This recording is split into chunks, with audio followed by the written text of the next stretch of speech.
Oh, Orwell, what are you doing here? I came here for a practice. 2 weeks ka nang wala.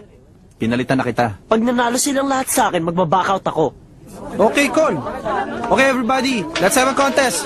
Positions! Huwag kang magpapatalo sa mga shokoy na yan. Talaga, sige, Carmen, Orwell. Warm up muna, stretching, stretching. Ilan sa mga ginagamit na salita ng gay society ay tinatawag na gay lingo. Marami ang natutuwa, marami rin ang naiinis. At higit ang tumatangkilik dito dahil na rin sa pagbibigay nito ng sigla sa pakikipagkomunikasyon. Nagpapatunay lamang ito na unti-unti na itong tinatanggap ng ating lipunan.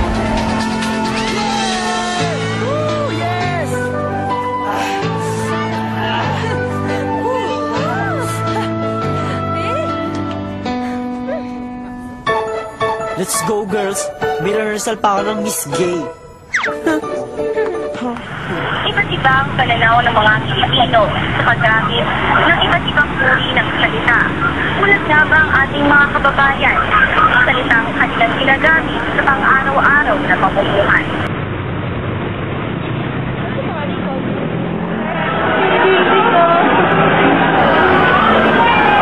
Hindi lamang maririnig ang salitang balbal sa mga kalye. Kadalasan nadadala na rin ito sa mga mall, saan maraming tao ang nagtutungo dito upang magpalipas ng kanilang oras, mag-relax, at ito na rin ang nagsisilbing bonding moments ng mga pamilya at bawat barkada.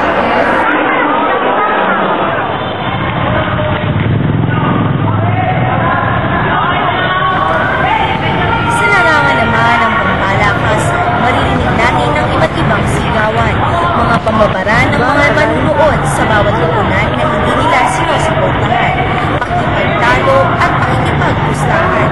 Karaniwan na dito ang salitang olats na binaligtad na talo at dinagdagan ng letrang S para mas maangas pakinggan.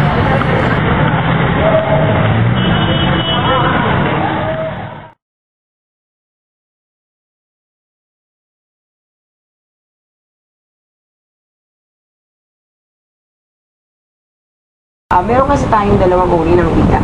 Formal na wika at di formal na wika. Sa ilalim ng formal na wika, meron tayong tinatawag na pampanitikan at pambansa. Kapag pambansa, syempre, alam niyo ng mga mamamayan, alam gamitin pero hindi ganong kalalim o kalawak yung kaalaman nila sa kahulugan. Pag pampanitikan, ito yung mahirap nilang intindihin. Katulad ng pambansa, inay.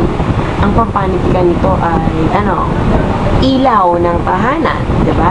Ibig sabihin, ang pampanitikan medyo mas matalinghaga, mas malalim ang kahulugan at ginagamit lang ito sa mga pagsusulat, pagtula at paglalarawan. Sa ilalim naman ng di formal na wika, meron tayong dalawa ring uri, kolokyal at balbal. Yung kolokyal, maaari natin marinig sa paaralan, maaari rin magamit sa labas, katulad ng kalsada, kalye, sa tindahan, maaari gamitin katulad ng nanay, tatay, yan, doon ginagamit. Pero balbal, yung tinutukoy nyo, ito yung pinakamababang antas na hindi talaga maaaring gamitin o hindi dapat marinig ng mga bata sa mas madalas sa pagkakataon kasi maaaring makapekto sa kanila kasi ang salita ay nakalilikha ng intelektual na ilusyon. Paano mo masasabing intelektual ang bata kung ang paraan nilang pagsasalita ay gano'n?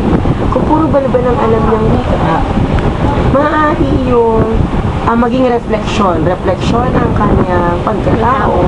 Diba? Kung gano'n kababa yung antas mga sinasabi niya, maaari tayo magkaroon ng impresyon na na gano'n din sila. Gano'n kababa yung kanilang antas ng pamumuhay.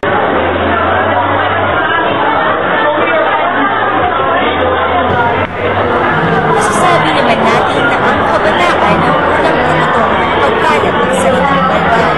Sila ang unang nagkakaintindihan sa oras na ito ang kanilang ginagamit. At ito rin ang kanilang ginagamit sa pakikipag-asaran at pakikipag-kantsawan. Hindi may iwasan na magamit nila ito sa loob at labas ng paaralan.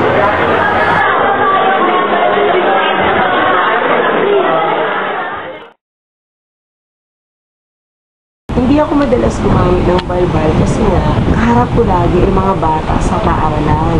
Pag ginamitan sila ng mga wikang balbal, maaari itong makaapekto sa kanila. Mawawala yung formalidad. Mawawala yung mataas na antas ng pag-iisip sa pagitan ko tsaka sa pagitan nila. Yun.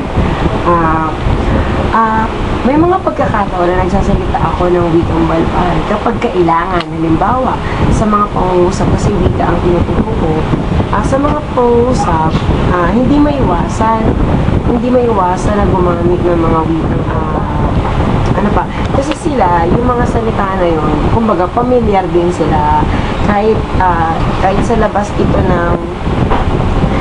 ito ng bahay nila madalas marinig o gayon din sa loob. Kumbaga, alam na nila ito, familiar na rin sila. Yun lang yung mga salita na ginagamit namin sa loob ng silid-aralan. Pero maliban doon, mahirap na magpangalan ng iba kasi alam ko yung salitang balbal, pero hindi ko talaga ginagamit sa loob ng silid-aralan.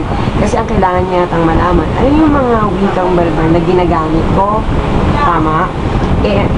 Sabi ko sa inyo, kausap ko madalas mga mag-aaral sa mga katuwid, hindi ako madalas gumamit na to, even though alam ko kung ano yung mga ibig sabihin ng ilan. Sadyang dinamiko na talaga ang ating wika at pinakatampok na rito ang salitang balbal. Ayon nga sa dokumentaryo, tunay ngang talamak at pangkaraniwan na natin itong ginagamit sa pang-araw-araw na pamumuhay. Marami ang nakauunawa at mas higit pang napalalawig ang komunikasyon dahil na rin sa malaki ang porsyentong na idudulot nito sa araw-araw nating pamumuhay at higit sa ating pagkatao. Malaki rin ang nagiging epekto nito sa ating bilang isang individual, sa ating pamilya, sa ating komunidad, at higit sa lipunang ating kinabibilangan. Dahil sa pag-unlad ng ating wika, mapagpormal man, kolokyal o pabalbal, patuloy pa rin itong mamumutawi sa ating pakipagkalastasan. At muli nating maririnig ang saysong sa kanto. Magandang umaga sa inyong lahat. Ako po si Nicole A. At ito po ang Student Notebook.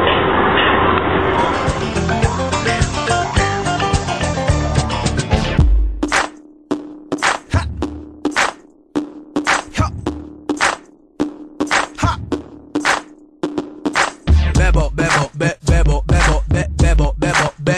Ikaw ang aking bebo, bebo, bebo, bebo, bebo, bebo, be. Ikaw ang aking bebo, bebo, bebo, bebo, bebo, bebo, be. Ikaw ay Filipino, Filipino, Filipino, Filipino. Hoy pare, pakinggan niyo ko. Ito ng tunay na Pilipino. Galing sa baryo sa Pangbato, pumunta ng LA, nagtrabaho para makatulong sa nanay dahil sa hirap ng buhay. Pero masaya pa rin ang kulay pag kumain, nagkakamay. Yung kanin, chicken adobo, yung balot binibenta sa kanto. Tagay mo na nga ang baso, pare ko, inuman na tayo. Filipino, Filipino, Filipino, Filipino. Bebo, bebo, bebo, bebo, bebo, bebo, be. Ikaw ang aking bebo, bebo, bebo, bebo, bebo, bebo, be. Ikaw ang aking bebo, bebo, bebo, bebo, bebo, bebo, be. Ikaw ay Filipino, Filipino, Filipino, Filipino. Masdan mo magagandang dalaga, nakakagigil ang beauty mo talaga. Lambing hindi nakakasawa, ikaw lang ang gusto makasama. Yung bahay o kubo, pag ibig mo ay totoo. Puso ko'y laging kumikibo, wala kang katulad sa mundo ko. Pinay ka, sigaw na, sige. Kung maganda ka, sigaw na, sige. Kung buhay mo'y mahalaga, sige. Salamat sa iyong suporta. Filipino, Filipino, Filipino, Filipino, Filipino, Filipino, Filipino, Filipino. Bebo, bebo, bebo, bebo, bebo, bebo, be. Ikaw ang aking bebo, bebo.